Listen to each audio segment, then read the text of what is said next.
Sektor jasa catering misalnya untuk kebutuhan catering rumah sakit, sekolah, acara khusus, dapur pusat, dan catering skala besar lainnya, memiliki karakter air limbah yang sering diremehkan, padahal dari sisi beban pencemar, justru termasuk berkadar organik tinggi. Banyak pelaku usaha catering baru menyadari urgensi IPAL, setelah terjadi komplain lingkungan, inspeksi dinas, atau overload sistem existing.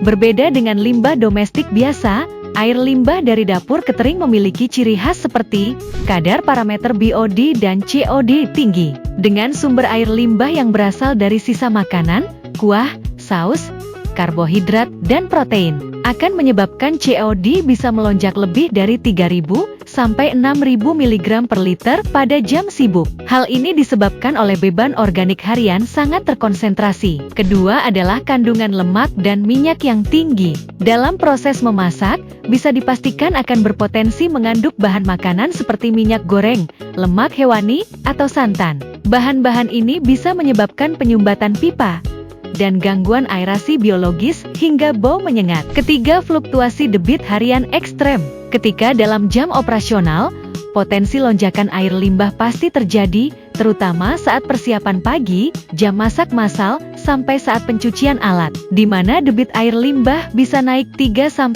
kali dalam waktu singkat. Karakteristik air limbah ini bisa membuat IPAL konvensional mudah shock loading.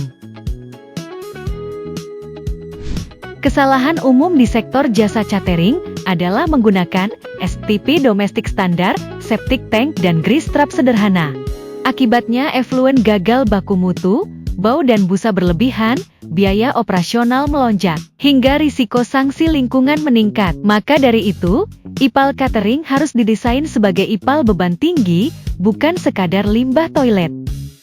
IPAL bukan sekadar kewajiban lingkungan. Untuk jasa catering, dampaknya langsung ke bisnis, misalnya gangguan operasional dapur, penolakan izin atau perpanjangan operasional, komplain bau dari lingkungan, hingga reputasi buruk di klien industri atau institusi. Di banyak kasus klien besar seperti rumah sakit, pabrik, sekolah, dan bandara, mensyaratkan sistem pengolahan limbah yang sesuai sebelum kontrak berjalan.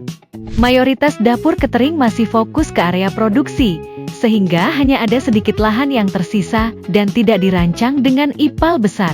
Karena itu, kebutuhan IPAL catering umumnya, desain ringkas, modular, bisa dipasang indoor atau semi-indoor, dan minim pekerjaan sipil. Ini alasan kenapa IPAL modular dan package system lebih relevan dibanding IPAL konvensional.